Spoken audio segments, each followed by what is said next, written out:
The certified letter arrived on a Tuesday morning, and Marcus Whitfield, 42, nearly spit out his coffee. $3,000. That's what HOA President Linda Carmichael was demanding in excessive watercraft violation fees for the boats docked at his private marina. Marcus had built luxury yachts for 17 years before retiring early, buying this waterfront estate and opening the most exclusive yacht club in Charleston Harbor. 6 months of Linda's increasingly unhinged demands. 6 months of reciting HOA rules that didn't apply to commercial properties. But today, Marcus wasn't just reading her letter. He was smiling. Because what Linda didn't know was about to sink her completely. Where are you from? Tell us in the comments below. And if you're loving this story, hit that like button and subscribe for more Justice Served Cold. Now, let's see exactly how this unfolded. This is a story in 3 parts. The violation that pushed a successful entrepreneur too far. The confrontation where decades of experience crushed amateur intimidation. And the resolution where an empire reminded a tyrant exactly who held the power.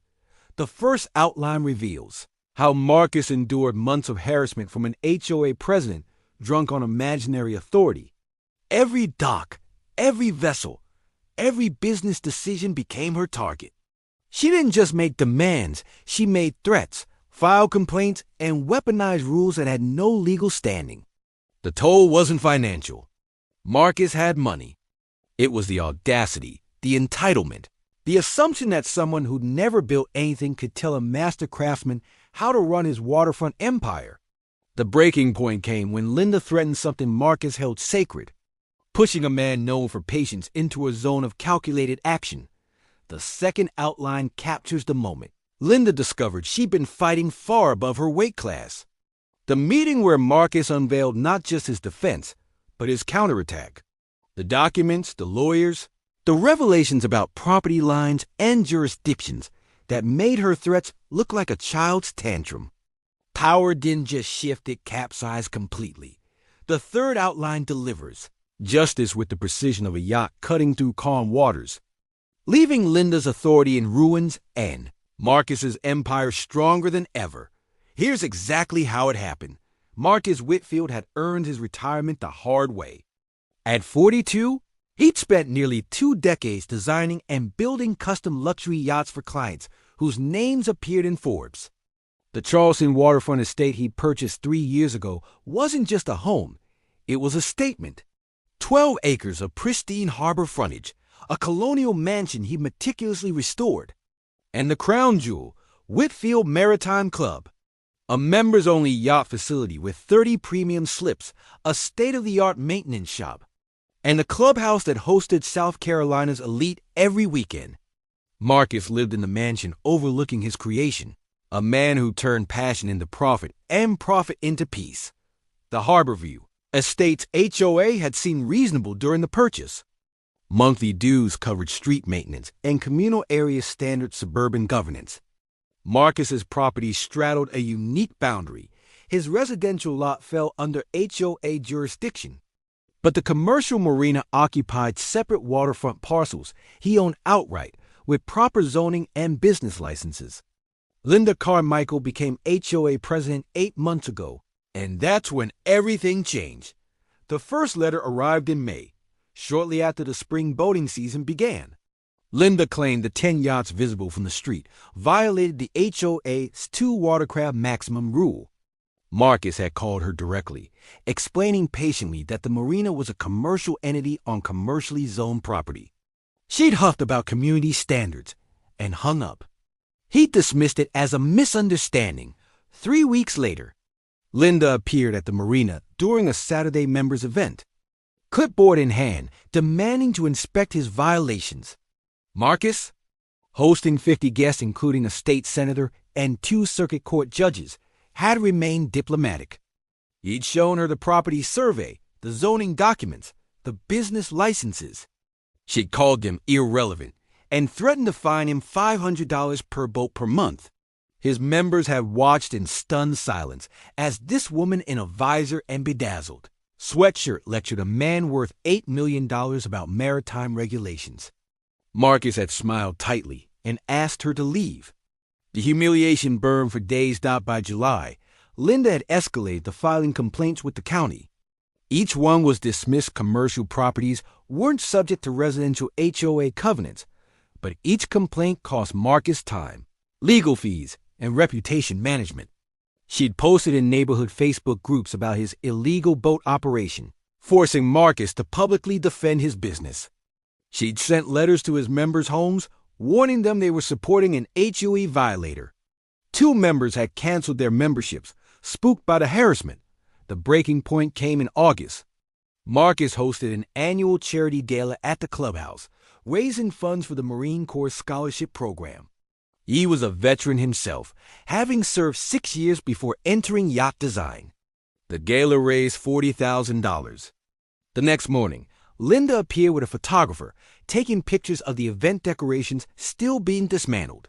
She filed another complaint, this time claiming the gala violated noise ordinances and that the temporary valet parking had blocked neighborhood access both lies easily. Disproven by timestamps and security footage, Marcus called 3 attorneys that afternoon. Police had been useless civil matter, they'd said. Direct communication with Linda had failed. She'd screamed at him about entitled rich men before slamming down the phone. The HOA board refused to intervene. Linda ran it like a dictatorship, and the other members were too intimidated to oppose her. That evening, sitting in his home office overlooking the harbor he built into an empire, Marcus made a decision. He'd spent his career solving complex engineering problems. Linda Carmichael was just another obstacle. And Marcus Whitfield had never met an obstacle he couldn't dismantle. If she wanted a war over property rights, he'd show her what real power looked like. On August 23rd, Marcus placed a call to his real estate attorney. "Pull everything," he said quietly. "Property deeds, historical surveys, original subdivision plats. I want to know exactly where Harborview Estates ends and my land begins." The certified letter Marcus sent arrived at Linda's house on September 5th, requesting her presence at a 9 a.m. meeting in the Whitfield Maritime Club conference room, professional, neutral territory. She had responded via email, her message dripping with condescension. "I'll be there to discuss your compliance timeline." Linda arrived at 9:15, deliberately late, wearing a blazer with an HOA president name badge pinned prominently. She brought 2 board members as witnesses, Gerald Chun and Paula Morrison, both looking uncomfortable. Marcus sat at the head of the conference table in a tailored navy suit, flanked by 2 attorneys, Catherine Brennan, his real estate specialist, and Thomas Wright, a civil litigation partner whose client list included 3 Fortune 500 companies. Linda sat down with exaggerated confidence. "Mr. Whitfield, we appreciate you finally agreeing to discuss your violations. The board has prepared a compliance. Linda Patricia Carmichael, age 57, 428 Pelican Way, correct?" Marcus's voice was calm, almost gentle. He slid a document across the table. "President of Harborview Estates HOA for 8 months. Previously vice president for 2 years. No legal training, no property management certification, no business experience beyond a part-time administrative job you left in 2019. Linda's smile faltered. "I don't see how my background. Let me share mine." Marcus opened a leather portfolio. 17 years building custom yachts. 6 years Marine Corps service, including deployment as a combat engineer. 3 advanced degrees in naval architecture and business administration. Owner of $12 million in waterfront property. $400,000 in annual yacht club revenue. Member of the Charleston Harbor Commission. And personal friend to the county zoning director who approved my commercial permits. The color drained from Linda's face. Catherine leaned forward. "Mrs. Carmichael, you filed 7 complaints against Mr. Whitfield's business over 4 months. Each was dismissed. You've sent harassing communications to his members. You've made defamatory posts on social media. You've trespassed on commercial property to photograph protected business activities. Do you understand the legal implications? I was enforcing HOA covenants. Thomas placed another document on the table. You were exceeding your authority. Harborview Estates HOA governs residential properties within the subdivision boundaries. Mr. Whitfield's marina occupies parcels that predate the subdivision's creation by 14 years. Let me show you something interesting. He unrolled a large survey map. The original Whitfield property purchased by Marcus's grandfather in 1967 encompassed 18 acres of waterfront. In 1981, the family sold 12 acres to Coastal Development Corporation, who subdivided it into Harborview Estates. The sale specifically excluded 6 acres of deep water frontage, which remained Whitfield family property. Marcus inherited those 6 acres, purchased adjacent parcels, and developed them commercially. Your HOA has zero jurisdiction over any of it. Linda's hands trembled. But the covenants say nothing about commercial property, because they can't. Catherine's voice was surgical. You've been citing residential watercraft restrictions that don't apply. You've wasted county resources filing frivolous complaints. And you've cost Mr. Whitfield $50,000 in legal fees, staff time, and lost business revenue. Marcus stood, walking to the window overlooking the marina where a 70-foot yacht was being detailed by his crew. I'm offering you 2 options. Linda, option 1, I file a civil harassment suit seeking damages, court costs, and a permanent restraining order barring you from contacting me or my business. My attorneys estimate we'd win a $150,000 judgment.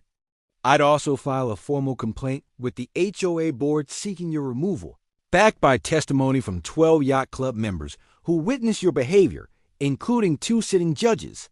He turned to face her. Option 2, you resign as HOA president within 72 hours. You issue a written apology to me and my members. You cease all contact with my business permanently. In exchange, I won't pursue legal action. Linda's face had gone from pale to crimson. You can't make me resign. I'm not making you do anything. Marcus's smile was colder than the harbor in winter. I'm offering you a way to walk away with your dignity intact. The alternative is a courtroom where your actions become public record. Your choice. Gerald Chun cleared his throat nervously. Linda, maybe we should... Shut up, Gerald. Linda stood abruptly. You think you can intimidate me with your money and your lawyers? I'm protecting this community from your commercial exploitation. Thomas closed his portfolio with a quiet snap. We'll see you in court, Mrs. Carmichael. Linda stormed out, her witnesses trailing behind her like apologetic shadows. Marcus watched her go, then turned to his attorneys. File everything. The lawsuit was filed on September 10th. By September 15th, Linda had hired an attorney, a solo practitioner who specialized in HOA disputes and clearly hadn't researched who he was facing. By September 22nd, that attorney had withdrawn from the case after reviewing Marcus's evidence. Linda represented herself at the preliminary hearing on October 3rd. Judge Raymond Foster, who'd attended Marcus's charity gala 6 weeks earlier, reviewed the documentation with increasing irritation. Marcus's legal team presented the property surveys, the zoning approvals, the timeline of harassment, and testimonials from affected Yacht Club members. They presented Linda's social media posts, her emails threatening members, her photographs taken during trespassing incidents. They presented county records showing every frivolous complaint she'd filed, each stamp dismissed or no violation found. Linda's defense consisted of repeatedly insisting she had the right to protect neighborhood property values, and that Marcus's excessive boats were unsightly. She couldn't produce a single HOA covenant that applied to commercial property. She couldn't explain her legal basis for demanding compliance. She claimed Marcus was bullying her with his wealth. Judge Foster stopped her mid-sentence. Mrs. Carmichael, you harassed a legitimate business owner for months, filed complaints you knew had no merit, and defamed his reputation publicly. Mr. Whitfield's restraining order is granted. You are prohibited from contacting him, his business, or his members. You will pay $78,000 in damages and legal costs. And I'm recommending the county attorney review whether your frivolous complaints warrant additional penalties. The gavel fell. Linda left the courtroom in tears, but Marcus wasn't finished. The following Tuesday, he attended the Harborview Estates HOA emergency meeting, his first in 3 years. 40 homeowners packed the community center, all aware of the lawsuit. Gerald Chun, acting president after Linda's forced resignation, nervously called the meeting to order. Marcus stood during public comment. I'm here to clarify something many of you may not understand. Linda Carmichael told you I was violating HOA rules. She told you my business was illegal. She told you I was harming property values. All lies. He distributed packets to every attendee, the same legal documentation his attorneys had presented in court. My marina is on property your HOA has never controlled and never will. It's properly zoned, fully licensed, and generates $400,000 annually while employing 12 local residents. Linda harassed me because she wanted control she didn't have. A woman in the back row raised her hand. But she said the boats were lowering our home values. Marcus smiled. Your home values have increased 18% since my marina opened 3 years ago. Waterfront proximity to luxury amenities is a premium feature. I have the real estate comps if you'd like to see them. He paused. Linda cost your HOA $12,000 in legal review fees defending her frivolous complaints. Money that came from your dues. I'm not your enemy. Incompetent leadership was.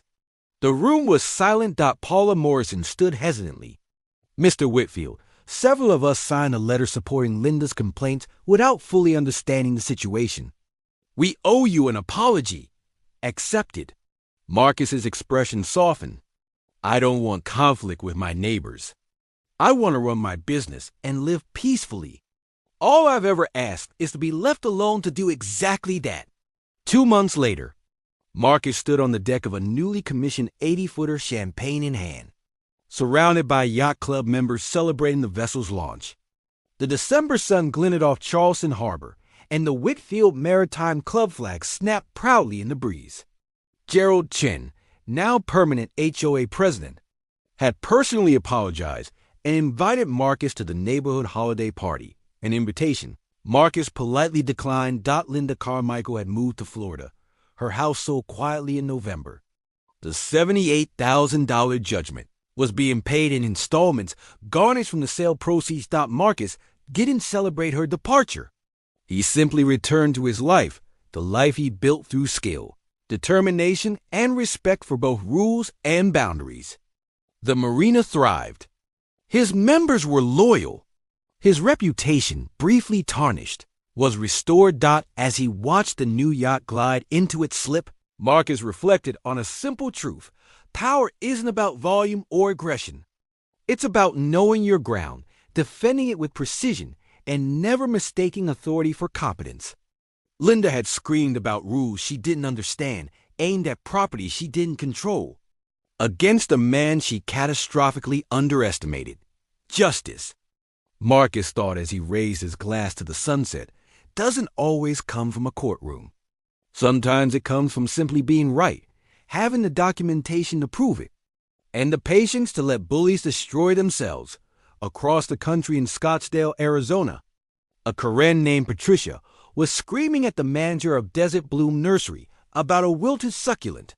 She demanded a full refund, threatened a 1-star review, and called the young manager incompetent.